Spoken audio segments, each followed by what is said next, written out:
Que essa fruta aqui, o momento que eu comer ela vai virar eu. Ela vai virar parte de mim, né? Então é interessante a gente saber, buscar conhecer sobre essas plantas. E no contexto aqui do pomar, entender o ambiente que essa planta vivia, dá um embasamento mais sólido para te saber em que local colocar cada planta. Fala, tchê! Nesse vídeo nós vamos falar sobre a bergamota.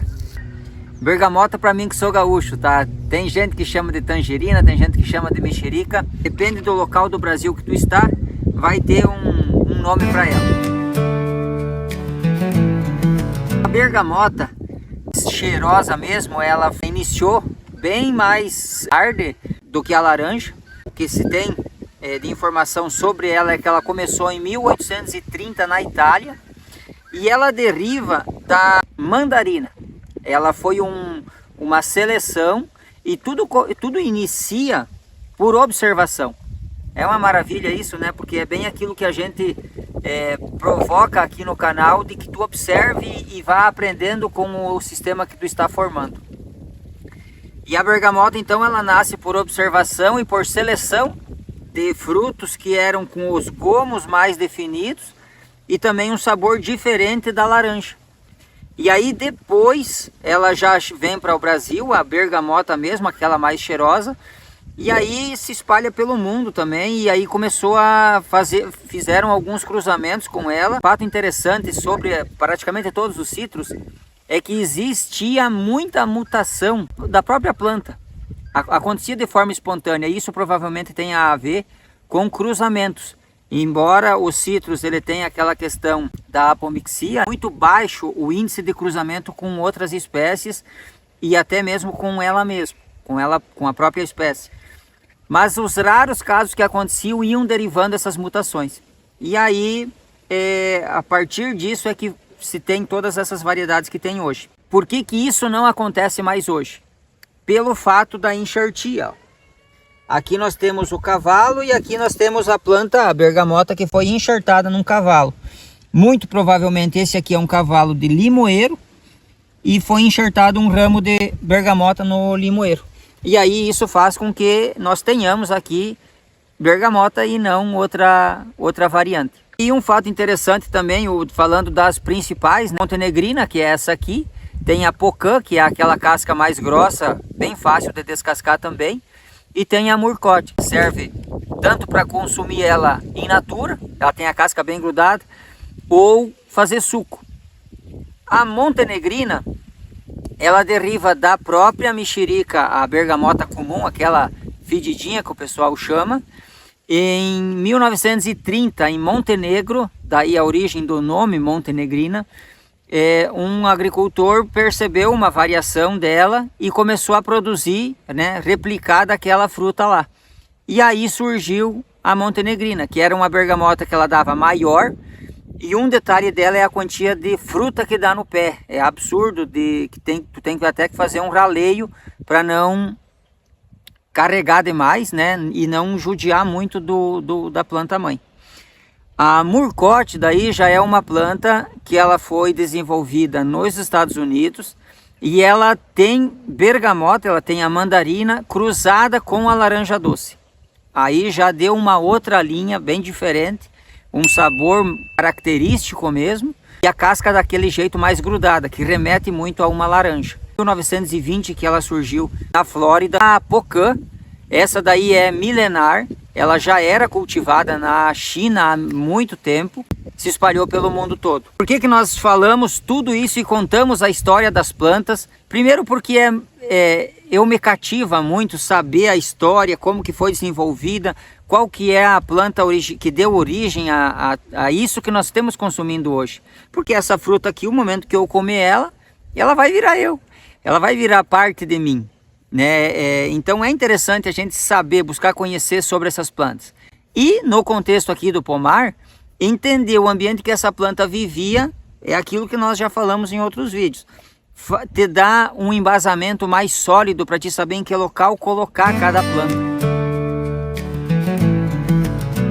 No caso aqui da bergamota, ela é ainda mais sensível do que a laranja com relação à umidade.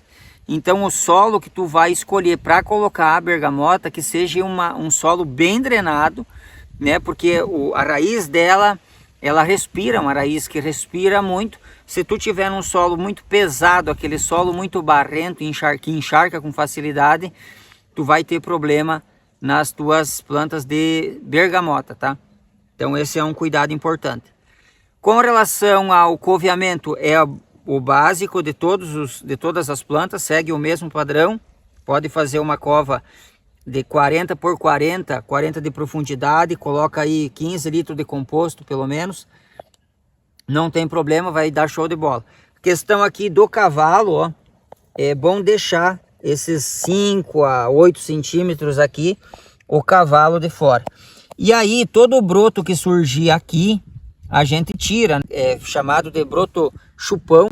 É um broto que dificilmente ele produz, e caso produzir, provavelmente vai ser limão, né? Então não é isso que nós temos querendo.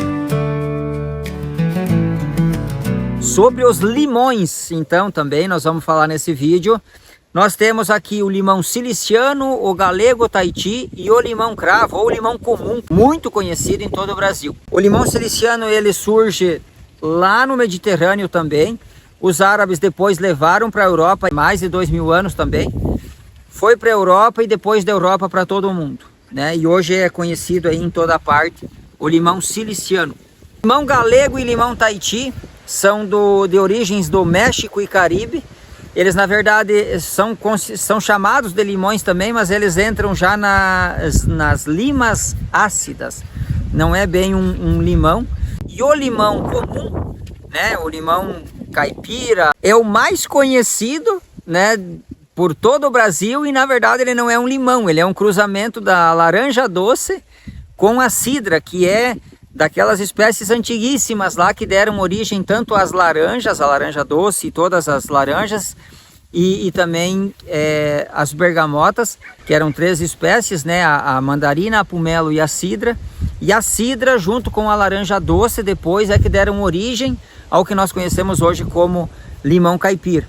E o limão caipira, ele chegou no Brasil através de Portugal, e como ele é uma planta muito rústica, ele se adapta em qualquer solo, tanto que tu encontra praticamente em todo sítio que tu andar pelo Brasil. Ele virou quase que um símbolo do quintal, né? Em todo o Brasil tu encontra, beira de estrada, tudo que é lugar. Como ele se adapta muito fácil em solo pobre, espalhou por todo o Brasil, não dizendo que o Brasil tem solo pobre, mas a forma como o Brasil foi cultivado e está sendo cultivado leva para esse caminho. Então as plantas que têm a capacidade de se adaptar e se desenvolver em solo pobre acabam se dando bem. E o limão rosa foi essa a história dele. Então dos limões, os 4 toleram bem solos um pouco mais pobres, nenhum igual o limão comum. Os outros vão ficar aí na linha da bergamota, então tu pode seguir o mesmo esquema da bergamota, o mesmo coveamento, a questão de plantio, a matéria orgânica que tu vai estar colocando, e eles se encaixam super bem no sistema agroflorestal, nesse pomar agroflorestal. Aceitam muito bem também, todos vão bem. Inclusive o limão rosa, esse limão caipira, por mais que ele produza em tudo que é lugar, tu pode observar que quando tu encontra um pé que ele está mais sombreado, numa beira de mato ou num local que ele pega menos sol, os limões eles não dão aquela ferrugem, aquela casca carepenta. Normalmente quando ele está bem protegido, ele dá a casca bem lisa, ela não ferruja praticamente nada.